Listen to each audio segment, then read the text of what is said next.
Hello বন্ধুরা, আমি আজকে মাংস রান্না করতে যাচ্ছি। এবার একটুখানি দেখুন এই মাংস।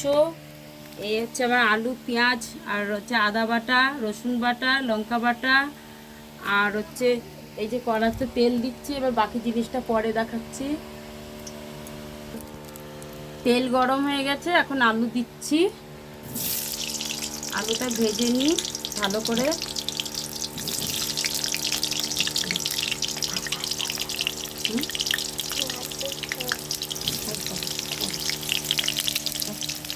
ভাজা হয়ে গেলে তারপরে দেখা।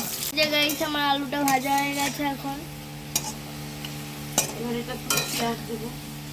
এবার পেঁয়াজ দেবো এটা তুলে, তারপরে দেখাচ্ছি। এই যে আলুটা নামিয়ে নিয়েছি।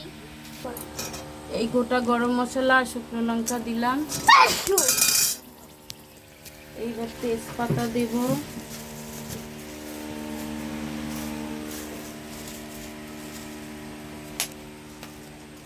তেজপাতা দিলাম, একটু নেড়ে নিচ্ছি। তারপরে পেঁয়াজ দিচ্ছি। পেঁয়াজটা একটু ভেজে নিয়ে তারপর দেখা।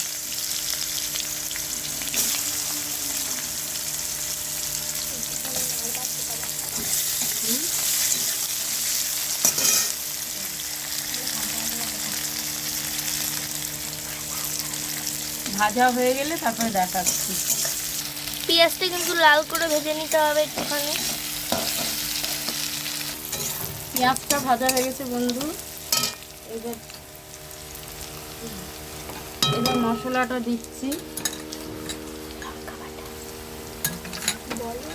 এটা লঙ্কা দিলাম,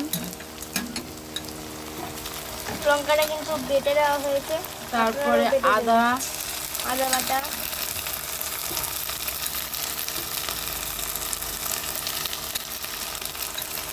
তারপরে হচ্ছে রসুন বাটা,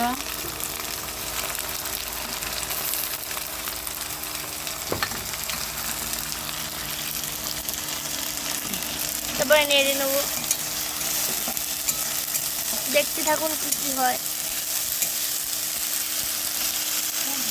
এই যে হলুদ গুঁড়ো এবং জিরে দিয়ে দিচ্ছি। হলুদ যতটা খাবেন ততটা পরিমাণ মতন দেবেন। ধনে ধনে ধনে গুঁড়ো, তারপরে হচ্ছে জিরের গুঁড়ো। ধনে গুঁড়ো দিলাম।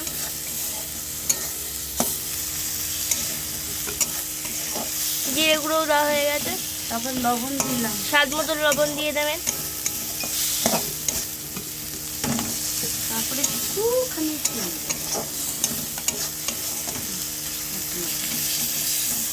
চিনি দিয়ে দেবেন অল্প।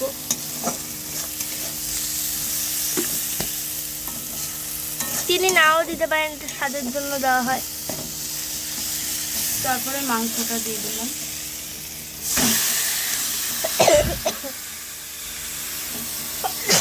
মাংসটা দিয়ে একটু নেড়ে নেবো।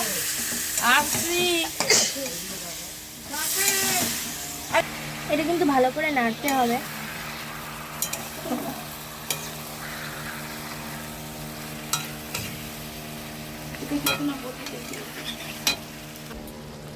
এই টমেটো দিচ্ছি বন্ধুরা, মাংসতে দিলাম। এবার নাড়া দেবো।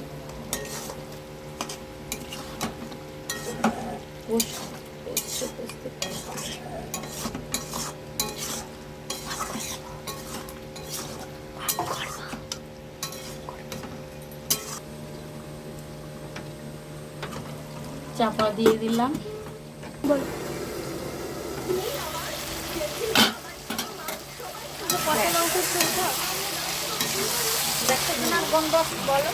আলু দিলাম, তারপরে জল দেব।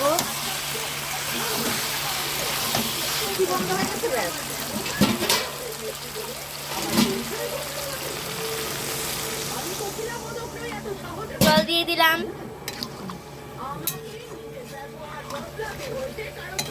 নেড়ে নিচ্ছি।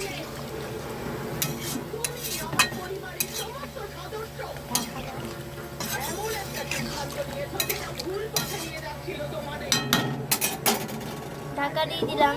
10 মিনিট পর হয়ে যাবে। এই যে আমার মাংস হয়ে গেছে, এবার ঢেলে নেব।